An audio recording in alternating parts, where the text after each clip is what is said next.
কিন্তু নবীর চরিত্র নিয়ে কেউ কোনো কথা বলবে, নবীর চরিত্র নিয়ে কেউ কটুবাক্য করবে বলবে, আর সাহাবায়ে কেরাম বেঁচে থাকবে, এটা কখনোই সাহাবায়ে কেরাম বরদাস্ত করে নাই, এটা কখনোই সাহাবায়ে কেরাম মেনে নেয় নাই। অতএব বর্তমান সিচুয়েশন অনুযায়ী, বর্তমান প্রেক্ষাপট অনুযায়ী আমরা যারা নিজেদেরকে মুসলিম দাবি করি, আমরা যারা নিজেদেরকে আশিকে রাসূল দাবি করি, বর্তমানে আমরা সবাই জানি যে ভারতের ইতিহাস ঐতিহ্যের সাথে মুসলমানরা জড়িত, মুসলমানের অবদান জড়িত।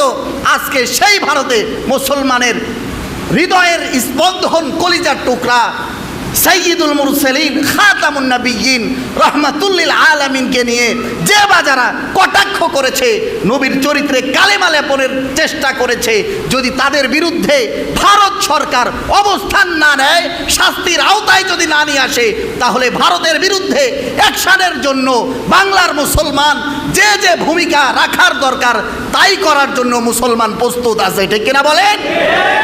বিচার করতেই হবে। এই তো মুসলমান, এই তো মুসলমান। মুসলমান যেমন শহীদ হইতে জানে, মুসলমান যেমন বাঁচতে জানে নবীর জন্য, ইসলামের জন্য, মুসলমান নিজের জীবনকে বিলিয়ে দিতে দ্বিধাবোধ করে না।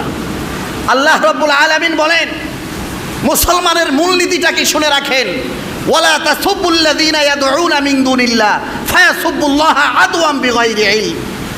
কোন বেধর্মীর পূজনীয় বস্তুকে অপমান করাকে মুসলমান যেমন সমর্থন করে না, ঠিক একইভাবে ইসলামের কোনো বিধান, ইসলামের পেয়ারা নবী মুহাম্মদুর রাসূলুল্লাহ সাল্লাল্লাহু আলাইহি ওয়াসাল্লামকে যদি কেউ কটাক্ষ করে, কটু কথা বলে, এটাও কিন্তু মুসলমান কোনোভাবেই মেনে নেবে না।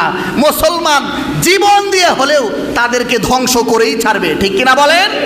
রাসূলুল্লাহ সাল্লাল্লাহু আলাইহি ওয়াসাল্লাম তিনি বলেন যে ততক্ষণ পর্যন্ত মমিন হইতে পারবা না, ওই ব্যক্তি প্রকৃত মমিন যে ব্যক্তি তার নিজের চাইতে, তার সন্তানের চাইতে, মা বাবার চাইতে আমাকে বেশি ভালোবাসে, সে হচ্ছে প্রকৃত মমিন। আর যে তার পরিবারের চাইতে আমি নবীকে বেশি ভালোবাসে না, সে প্রকৃত মমিন মুসলমান হইতে পারে না, কশ্চিনকালেও হইতে পারে না। বাবা যদি সন্তানের জন্য জীবন দেয়, তাহলে সন্তানের কলিজায় বাবা সারা জীবন অমর হয়ে থাকে।